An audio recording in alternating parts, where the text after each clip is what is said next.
It was a Sunday night in 1989. 11-year-old Jacob Wetterling wanted to rent a movie from the local convenience store. The store wasn't far away, so Jacob's parents allowed him to ride his bike there with his friend Aaron and his younger brother Trevor. It was Jacob's first time riding his bike after dark without an adult. The boys were on their way home when they were suddenly stopped by a masked man with a gun. The gunman zeroed in on Jacob. Aaron spoke to a current affair about what happened next.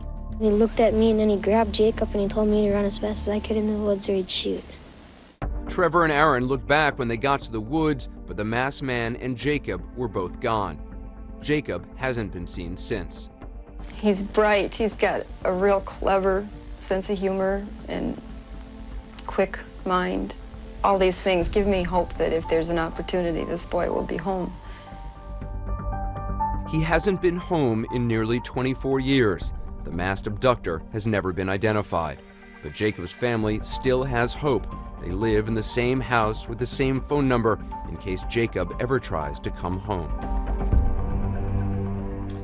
Well, nearly 24 years later, Jacob's parents, as I said, hold on to hope that he is alive. The news in Cleveland certainly strengthened their hope this week. They started a foundation just months after Jacob vanished.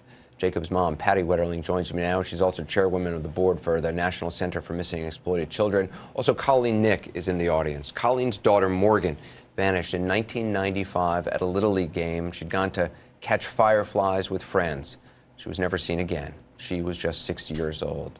Patty, appreciate you being here, and Colleen as well. You really focus on prevention as well as searching, but on prevention. Tell me about that. Thank you. I am fighting for the world. I'm fighting for Jacob, but also the world that he believed in. And our kids cannot be bought and sold and exploited and abducted. And it's going to take men to become engaged in, standing up and speaking out. We need to teach our young boys how to have healthy relationships so that they would not grow up to do these kinds of crimes. It's a piece of it that we don't talk about enough. Yeah. Colleen, tell me about your daughter. Morgan was 6 years old when she was kidnapped. We were actually away from home in a community visiting friends at a Little League baseball game.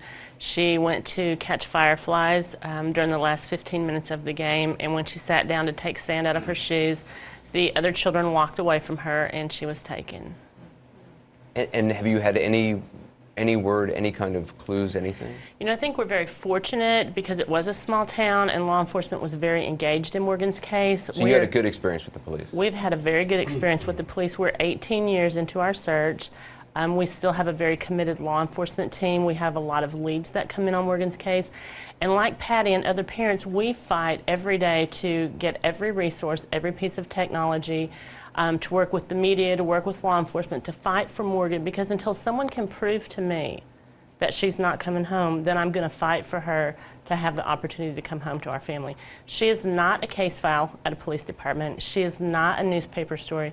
She's a daughter, and she's a sister, and she's a granddaughter, and she's a friend. John, it's and you know these two women. I mean, they have very well. They have kept their children alive in the public consciousness. And kept their wits about them and their heart and soul, and raised other children and went to work, and they're on the board of the National Center. They're the SWAT team moms, I call them. They're really seriously tough, and you're the chairman of the board this year. But they have never, ever stopped trying to push their children's faces out there. And they have the anger. They have the same anger that every parent here says, why don't we do more? Why aren't they more important? Almost all of these cases, somebody knows something, and we need them to... That's what's so frustrating. Absolutely. I mean, there are people, and it's often more than one person knows something. And we need them to trust their instincts, look at the pictures. If they see something unusual, step up and do something. The case of Sean Hornbeck, who I spoke to this week, he was watching TV with a neighbor, and a report about missing Sean Hornbeck came on the television. The neighbor said to him, "You look just like Sean Hornbeck. Are you Sean Hornbeck?" And he laughed it off, and she just kind of went about her business. There's a whole bunch of psychological trauma, and it'll be interesting to dissect all these cases, and we learn from every one of them. Absolutely, and we know more overall. The National Center does a phenomenal job. Chris, you're a forensic psychologist and police psychologist. You've studied this. It's amazing to me how quickly people can be kind of broken down and become resigned to their new environment, resigned to being a hostage. Yes. It happens very, very quickly. Yes, it can happen within sometimes minutes in hostage situations, hours, days, weeks, depending upon what a person is being subjected to. And there's such horrific things that these offenders sometimes do.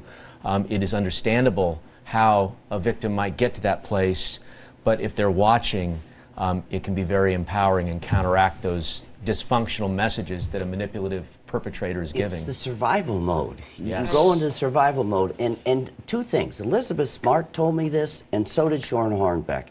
Sean Hornbeck said, nobody has the right to ask me why I didn't run. Right. I was 8 years old. Sure. I weighed 70 pounds. The man weighed 220 pounds and beat me and scared the hell out of me. I never believed that I could get away. Elizabeth Smart was kidnapped in her house with her 9-year-old sister in the bedroom. There were a couple occasions the guy who kidnapped her did 3 days in jail for robbing a church while his crazy wife, Wanda Barzee, kept her handcuffed next to her. And when I talked to Elizabeth after her kidnapping, and I'm the guy that advises all the families, get the therapy. The National Center absolutely. provides full-time free therapy.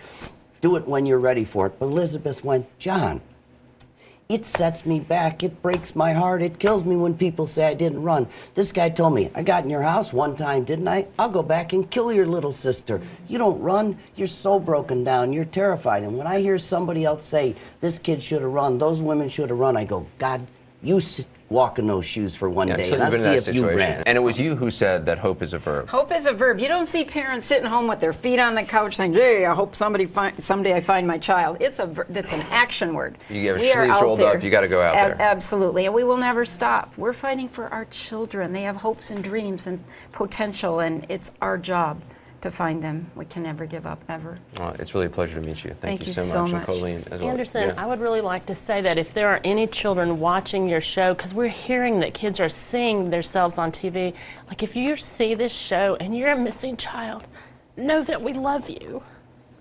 And we're fighting for you. And we want you to have to be empowered to be able to come home. And that will never stop. That love, that fight. For any missing child, even if it's not my daughter who's watching this show, if you're missing, if someone has taken you, know that we love you collectively and we are fighting for you. And we want you to come back home. No matter what has happened to you, we're here for you.